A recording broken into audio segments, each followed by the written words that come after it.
Hello students, welcome to दक्षिणा ई classroom. आज की क्लास में अपन डिस्कस करने वाले हैं स्टैटिस्टिक। तो स्टैटिस्टिक टॉपिक जो है इसका मतलब क्या है, देखो कोई भी अपन सर्वे कराते हैं किसी चीज़ का, डाटा का, तो वो जो सर्वे में जो भी प्रोसेस होता है, जैसे आपके गांव में जनगणना वगैरह होती है ना, कोई भी जैसे कंपनी है उसका सेल्स कैसा चल रहा है, इस महीने में कितना सेल हुआ है, अगले महीने में कितना सेल होगा। जैसे दिवाली नज़दीक आती है तो दीपावली पे क्या होता है, ज़्यादा सेल बढ़ता है, धनतेरस पे सेल बढ़ता है। तो अलग अलग मंथ्स पे अलग अलग टाइप की किसी कंपनी की प्रोडक्ट की सेल हो सकती है। अब उसको एनालाइज करना है, वही स्टैटिस्टिक है, राइट। तो statistic is what, collection of data, उसके बाद उस डाटा को ऑर्गेनाइज करना, उसके बाद ऑर्गेनाइज करने का मतलब है क्या है, रिप्रेजेंटेबल फॉर्म में उस डाटा को लेके आना। उसके बाद अपने पास उस डाटा का अपन एनालिसिस करेंगे कि क्या चल रहा है उसके अंदर, और वहाँ से अपन क्या करेंगे, डाटा को इंटरप्रेट करेंगे, डाटा से अपन रिजल्ट्स देंगे कि इस कंपनी की सेल को बढ़ाने के लिए अपन ये कर सकते हैं, ठीक है ना। तो statistic is a collection of data, organization of data, then analysis of data, then interpretation of data. So what is data? Data is what? Data is a piece of information in the form of facts and figures for a research. जो भी अपन research या जो भी अपन survey conduct कर रहे हैं, उस सर्वे का जो भी अपन ने कलेक्ट किया डाटा, उसको किसी फॉर्म में रखना, उसी को अपन क्या बोलते हैं, data, piece of information. It is a piece of information, ठीक है। फिर अपने पास दो टाइप के डाटा आते हैं, टाइप्स ऑफ डाटा में। पहला प्राइमरी डाटा, दूसरा अपने पास है सेकेंडरी डाटा। प्राइमरी डाटा किसको बोलते हैं? प्राइमरी डाटा का मतलब जैसे मैं, जो यूजर है जिससे मेरे को डाटा कलेक्ट करना है और मैं रिसर्चर हूँ, जैसे मान लो मैं आपका क्लास टीचर हूँ और मेरे को चाहिए कि क्लास में हर एक बच्चे के कितने मार्क्स आए हैं, तो मैं क्या करूँगा, मैं खुद आपसे जाके क्लास से पूछ लिया कि किस बच्चे के कितने मार्क्स आ रहा है। तो ये क्या है, डायरेक्ट कलेक्शन ऑफ डाटा है ना, डायरेक्ट कलेक्शन ऑफ डाटा है। तो ये एक प्राइमरी डाटा कलेक्शन हुआ, है ना। जैसे मान लो दूसरा डाटा कलेक्शन क्या है, जैसे प्रिंसिपल सर को मान लो किसी चीज़ का इंफॉर्मेशन चाहिए तुम्हारी क्लास का, तो वो क्या करेंगे, वो लेट से प्रिंसिपल सर को पूरी क्लास का नाम चाहिए या रोल नंबर चाहिए, लेट से, ठीक है ना। क्लास में हो सकता है कि प्रिंसिपल सर को क्लास में बच्चों की एज का आइडिया लगाना है या एज का इंफॉर्मेशन चाहिए। तो एज का इंफॉर्मेशन आप प्रिंसिपल सर के, आपके पास बहुत सारे पहले डाटा होंगे, बहुत सारा डाटा कलेक्ट किया होगा जहाँ पे आपने एज लिखी होगी बच्चों की, है ना।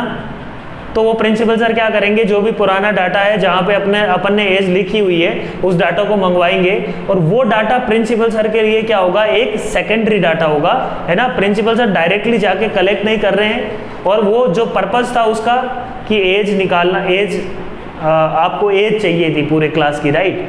तो वो किसी और पर्पज के लिए कलेक्ट किए हुए डाटा से भी अपन को मिल रहा है, ठीक।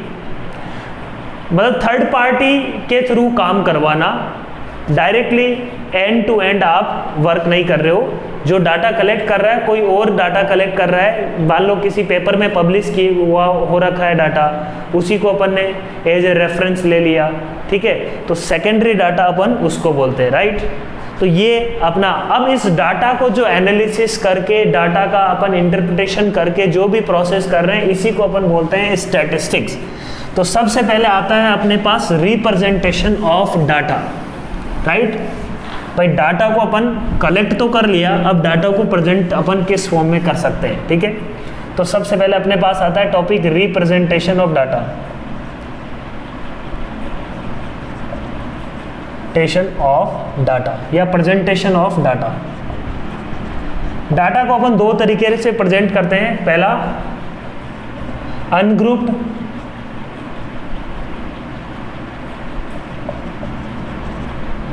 दूसरा अपने पास होता है ग्रुप्ड,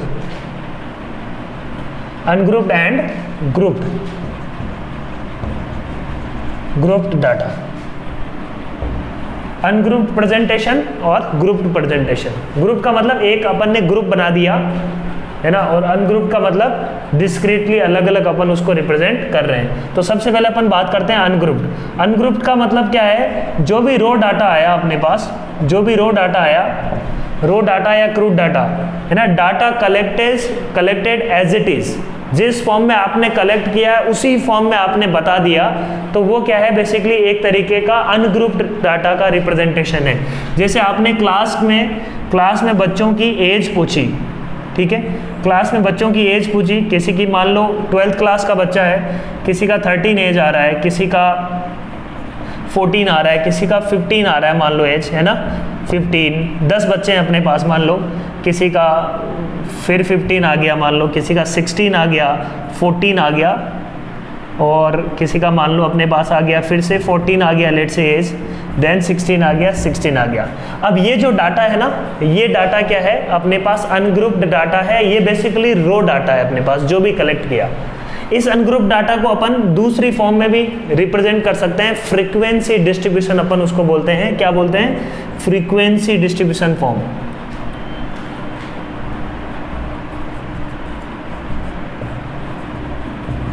डिस्ट्रीब्यूशन। अब इसी टेबल को फ्रीक्वेंसी डिस्ट्रीब्यूशन की फॉर्म में अपन कैसे बोलते हैं, अब जो रो डाटा है, रो डाटा की अपन एक चीज डिफाइन करते हैं, रेंज। रो डाटा जो भी अपन ने कलेक्ट किया है उसकी सबसे पहले अपन सबसे बेसिक जो चीज डिफाइन करते हैं, डेट इज रेंज। रेंज का मतलब है जो लोअर लिमिट है या जो इसका लोअर सबसे लोवेस्ट डाटा है और जब सबसे जो मैक्सिमम डाटा है उसका डिफरेंस है ना। तो maximum value of data minus minimum value of data, तो ये उस डाटा की क्या है, रेंज की। डाटा जो है 13 से लेके 16 तक जा रहा है, डाटा 13 से लेके 16 तक जा रहा है, इतना गैप है, इसको अपन बोल देते हैं रेंज ऑफ डाटा।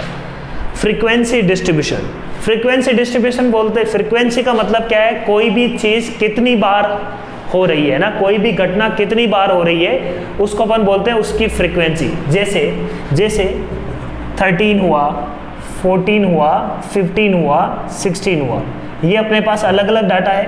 13 अपन बोलेंगे कि कितनी बार आ रहा है 13, तो ये तो अपने पास क्या हो गए, एज, ये उसकी फ्रीक्वेंसी है,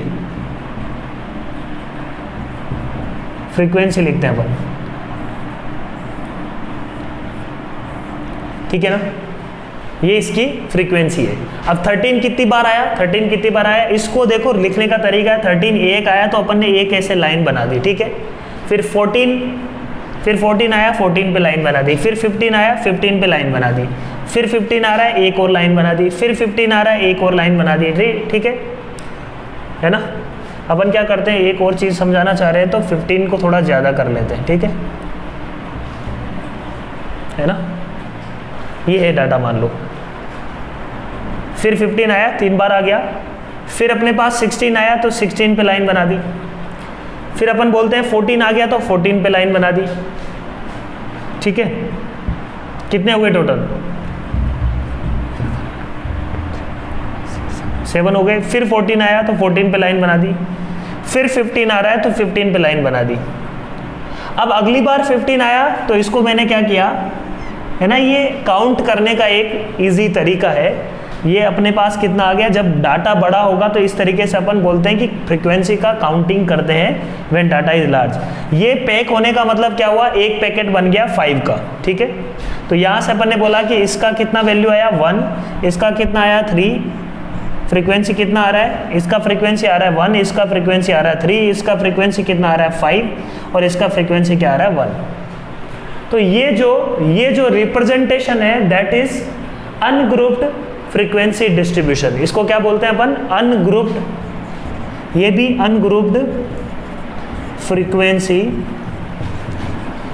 डिस्ट्रीब्यूशन। तो कोई पूछेगा कि सर फिर ग्रुप्ड फ्रीक्वेंसी डिस्ट्रीब्यूशन या ग्रुप्ड डाटा अपन किसको बोलते हैं, तो नेक्स्ट अपन उस पे आते हैं, किस पे, ग्रुप्ड डाटा। अपन क्या कर रहे हैं, डाटा का एक ग्रुप बना रहे हैं। ग्रुपिंग का मतलब क्या हुआ, डाटा का एक ग्रुप बना रहे हैं कि इससे इसके बीच में कितनी बार आया। यहाँ पे तो क्या सारी डिस्क्रीट वैल्यू ले रहे हैं, 13, 14, 15, 16, राइट, ठीक है। लेट से अपन पूरी स्कूल की, अपने स्कूल में अपने पास मान लो टोटल 100 स्टूडेंट्स हैं, पूरे स्कूल की मेरे को एज कि पूरे स्कूल में एज का गैप क्या क्या है ना, एज डिफरेंस का डाटा चाहिए मेरे को, है ना। तो मैंने बोला पूरी स्कूल में 0 से लेके 5 एज के स्टूडेंट कितने हैं, यहाँ पे क्या है एज। फिर मैंने बोला 5 to 10 के कितने स्टूडेंट्स हैं 5 to 10 एज में, फिर 10 to 15 में कितने स्टूडेंट्स हैं, फिर अपनी स्कूल में 15 to 20 में कितने स्टूडेंट हैं। एक स्कूल की अपन बात कर रहे हैं तो 20 तक ही लेके चल रहे हैं कि 20 साल का बच्चा ही मैक्सिमम, इसकी रेंज का हाईएस्ट जो है वो 20 ही है लेट से। अब इस डाटा को मेरे को इसी फॉर्म में दे दिया कि भाई 0 to 5 में कितने बच्चे, 0 to 5 में कितने बच्चे, लेट से 0 to 5 में अपने पास है 20 स्टूडेंट्स, राइट। 5 to 10 में मेरे पास लेट से हैं स्टूडेंट्स 30, राइट।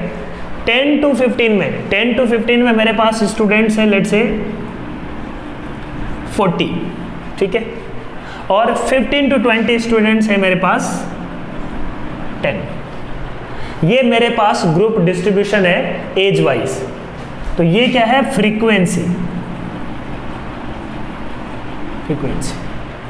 तो ये जो डिस्ट्रीब्यूशन हुआ इसमें अपन ने क्या किया, ग्रुपिंग बना दी। ऐसे नहीं बोल रहे हैं कि वन ईयर का कितना बच्चा है, 2 ईयर का कितना बच्चा है, 3 ईयर का कितना बच्चा है। अपन इसी सेम डिस्ट्रीब्यूशन को ऐसे भी लिख सकते थे कि 0 ईयर के कितने बच्चे, 0 ईयर का तो वैसे खैर कोई मतलब नहीं है, 1 ईयर के कितने बच्चे, 2 ईयर का कितना बच्चा है, 3 ईयर का कितना बच्चा है, 4 ईयर का कितना बच्चा है, 5 ईयर का। तो ऐसे अपन करते तो ऐसे 20 अपने पास ब्लॉक्स बनते और अपन बोले कि 1 ईयर के कितने बच्चे हैं, मान लो 5 इसमें होते हैं, जैसे इसमें 2 ही होते हैं प्ले ग्रुप के, और इसमें मान लो 5 बच्चे होते, इसमें मान लो अपने पास 10 बच्चे होते, और सॉरी इसमें 7 ही ले लेते हैं, और 4 साल के मान लो 6 बच्चे हैं अपने पास। तो टोटल जो इसमें 3 ले लो, तो 0 to 5 में टोटल अपने पास कितना है, टोटल 20 बच्चे हैं। तो इन 20 बच्चों का एक तो इस फॉर्म में मैंने डाटा बताया और एक इस फॉर्म में मैंने डाटा बताया। तो जिस फॉर्म में डाटा अपने लिए मोर रिलेवेंट है हम उसी फॉर्म में अपन उसको रखते हैं। तो ये जो डाटा है ये क्या है, ग्रुप्ड रिप्रेजेंटेशन ऑफ, है ना, ये क्या है, grouped frequency distribution, grouped frequency distribution.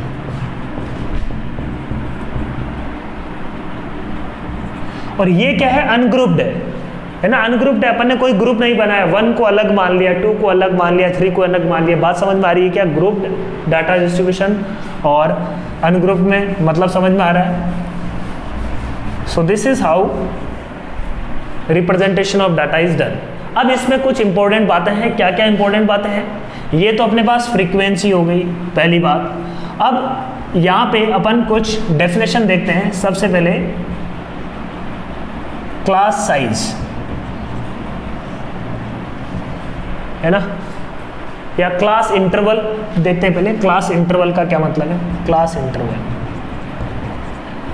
Class interval का मतलब क्या है, जैसे 0 to 5 एक क्लास इंटरवल है, 5 to 10 दूसरा क्लास इंटरवल है, 10 to 15 तीसरा क्लास इंटरवल है, 15 to 20 फोर्थ क्लास इंटरवल है। तो क्लास इंटरवल का मतलब क्या है, जिस इंटरवल में जिस फॉर्म में अपन ने ग्रुपिंग की है वही उसको अपन क्या बोल देते हैं, क्लास इंटरवल। जैसे 0 to 5 है ना, 5 to 10 ये सारे क्या हैं, इसके क्लास इंटरवल है। 10 to 15, 15 to 20 ये 4 क्लास इंटरवल यहाँ पे प्रेजेंट है, ठीक है। तो बात समझ में आ रही है। फिर अपने पास आता है upper limit, upper limit of any class interval. तो जो जिस भी क्लास इंटरवल की बात करेंगे, जैसे 0 to 5 वाले क्लास इंटरवल की बात करें तो उसका अपर लिमिट क्या है, 5 है ना। लाइक एग्जांपल के लिए मैंने मान लो क्लास अपर लिमिट ले लेते हैं, मैं इंटरवल ले लेता हूँ 0 to 5। 0 to 5 में अपने पास अपर लिमिट क्या होगी, ये तो हो जाएगी अपर लिमिट, ये हो जाएगी अपने पास क्या, लोअर लिमिट। तो अपर लिमिट और लोअर लिमिट दोनों अपन को समझ में आ रही है, अलग अलग नाम दे दिया। तो एक कोई क्लास इंटरवल के लिए इसको अपन बोल देते हैं अपर लिमिट, इसको अपन बोल देते हैं लोअर लिमिट, ठीक है। फिर अपने पास आता है क्लास साइज। क्लास साइज का मतलब क्या है, upper limit minus lower limit, minus lower limit. तो ये 0 to 5 एज के स्टूडेंट्स है, तो अपन बोलेंगे कि 5 - 0 करने पे क्या मिलना चाहिए मेरे को, क्लास साइज। तो यहाँ पे क्लास साइज क्या है, 5। हर एक क्लास की साइज यहाँ पे 5 है, और यहाँ पे क्लास साइज यूनिफॉर्म बोल सकते हैं अपन इसको। क्या है कि सब जगह क्लास की साइज जो है चेंज नहीं हो रही, यूनिफॉर्म क्लास साइज है यहाँ पे, ठीक। फिर अपन बात करते हैं क्लास साइज के बाद में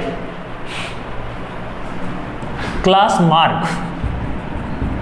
क्या बात करते हैं, क्लास मार्क। क्लास मार्क का मतलब क्या होता है, कोई भी क्लास इंटरवल अपन ने जो भी उठाया है, उस क्लास इंटरवल में upper limit plus lower limit, उसका एवरेज ले लो, है ना। मतलब अपन पूरी क्लास को एक सिंगल वैल्यू से दिखाना चाह रहे हैं। जैसे 0 to 5 वाली क्या क्लास वैल्यू अपन क्या होगा, 0 + 5 / 2, 2.5। तो 0 to 5 क्लास का क्लास मार्क क्या होगा, 0 + 5 / 2, 2.5। सिमिलरली 5 to 10 का क्लास मार्क क्या होगा, 5 + 10 / 2, तो 15/2, दैट इज 12 पॉइंट, है ना। 5 to 10, सॉरी 5 to 10, 15 / 2, तो 7.5। बात समझ में आ रही है। ये अपने पास क्या है, ग्रुप्ड फ्रीक्वेंसी डिस्ट्रीब्यूशन, ठीक है, क्लियर है पॉइंट। तो इसमें अपन ने क्या की है, ग्रुपिंग की है। अच्छा,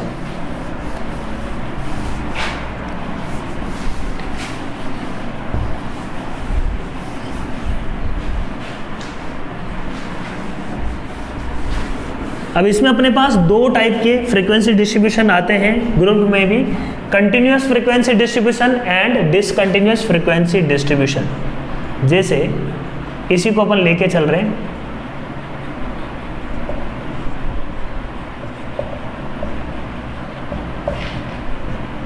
एक ये डाटा, ये है ना, ये कंटिन्यूअस फ्रीक्वेंसी डिस्ट्रीब्यूशन है।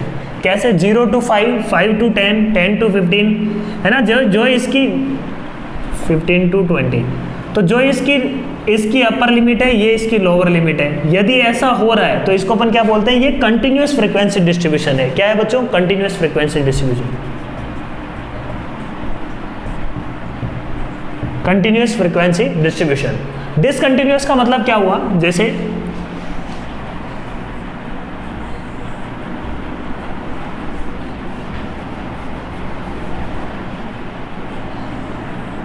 जैसे अपन मार्क्स बोलते हैं ना। जैसे अपने पास मान लो क्लास में 50 स्टूडेंट्स हैं, क्लास में जो 50 स्टूडेंट्स हैं उनके मार्क्स की बात कर रहे हैं, किसमें, इंग्लिश में आउट ऑफ 50, है ना, आउट ऑफ 50। आउट ऑफ 50 मैंने बोल दिया कि 0 to 10 के बीच में कितने बच्चों के मार्क्स हैं। लेट्स से 0 to 10 के बीच में अपने पास है 5 स्टूडेंट्स, ठीक है। और अपने पास टोटल मान लो 100 स्टूडेंट्स हैं, टोटल 100 स्टूडेंट्स हैं। तो आउट ऑफ 50, 5 स्टूडेंट्स के 0 to 10 के बीच में मार्क्स है, ठीक है। फिर मैंने बोला 10 to 20 के बीच में कितने बच्चे हैं, 15 स्टूडेंट्स। फिर मेरे पास 20 to 30 के बीच में कितने बच्चे हैं, let's say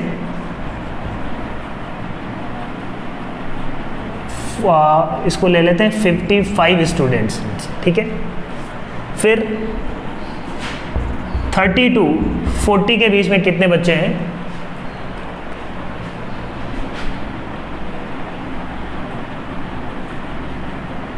20 students.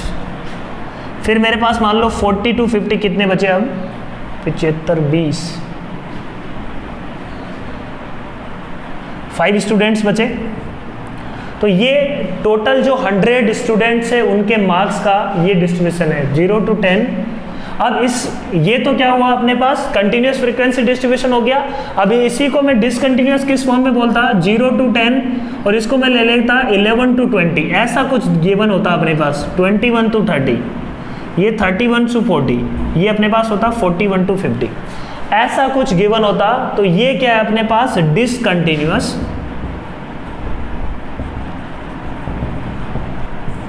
Frequency distribution. Discontinuous क्यों है, क्योंकि इसका जो अपर लिमिट है और इसका जो लोअर लिमिट है ये सेम नहीं है, ये दोनों सेम नहीं है।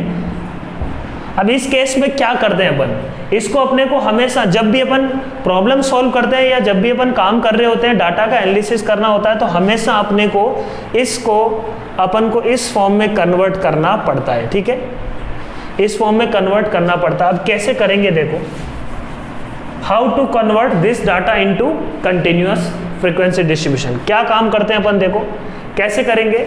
मैंने बोला इन दोनों में गैप कितना है ना, गैप ज़्यादा भी हो सकता था, जैसे अपन 10 के बाद में अगला 11 लिया, हो सकता है 12 से शुरू होता, तो अपन उसी हिसाब से करते हैं। अपन क्या करते हैं, 11 माइनस 10 जो भी आ रहा है 1 डिवाइडेड बाई 2, 0.5 आ रहा है, तो इस 0.5 को क्या करेंगे, यहाँ पे ऐड कर देंगे और यहाँ से सब्ट्रैक्ट कर देंगे। तो कैसे, देखो जो अपना नया डिस्ट्रीब्यूशन अपने को मिलने वाला है, वो नया डिस्ट्रीब्यूशन किस फॉर्म में मिलेगा, देखो ये मार्क्स ऐसा नहीं कि 0 to 10 बना दो इसको 10, वो फिर अनसिमेट्रिक हो जाएगा ना। अपन जब स्टैटिस्टिक्स में एनालिसिस करते हैं तो अपना क्या होता है काम, सब जगह सिमेट्रिक होना चाहिए। ऐसा नहीं कि भाई इसको 10 बना दो, इसको 20 बना दो, वो फिर अनरियलिस्टिक चीज़ है। क्योंकि हो सकता था कि भाई 10 से लेके 10.5 के बीच में बहुत सारे स्टूडेंट्स आ जाते जो अपन ने यहाँ ले रखे हैं। तो इस तरीके से अपन क्या बोलते हैं कि भाई 0 to इसको क्या कर देंगे, तो इसको सिमेट्रिक वे में अपन को करना होता है, 0 to 10.5, और इसको अपन क्या बना देंगे अब 11 माइनस 0.5 मतलब 10.5 to 20, 10.5 to 20 है, तो 20 को अपन ने क्या बना दिया बच्चों 20.5। फिर इसको क्या बना देंगे अपन 21 माइनस 0.5, 20.5 माइनस 30.5। फिर इसको क्या बना देंगे अपन 30.5 से लेके 40.5, फिर 40.5 से लेके 50.5। ठीक, अपना ये अपना काम हो गया यहाँ पे। ठीक, अब अपने पास जो डिस्ट्रीब्यूशन है ये इस तरीके से आ गया, 5, 15 एज इट इज, ये चीजें एज इट इज रहेगी। अब इससे फायदा क्या हुआ, इससे फायदा ये हुआ कि अपना जो डिस्ट्रीब्यूशन है वो कंटिन्यूस हो गया। कंटिन्यूस हो गया तो आगे जो भी अपन एनालिसिस करेंगे उसमें अपने को कंटिन्यूस डिस्ट्रीब्यूशन चाहिए रहता है। ठीक है, बात समझ में आ रही है क्या। तो इस तरीके से डिसकंटिन्यूस फ्रीक्वेंसी डिस्ट्रीब्यूशन को अपन कंटिन्यूस फ्रीक्वेंसी डिस्ट्रीब्यूशन में कन्वर्ट कर सकते हैं। ठीक है, तो ये अपने पास था रिप्रेजेंटेशन ऑफ डाटा।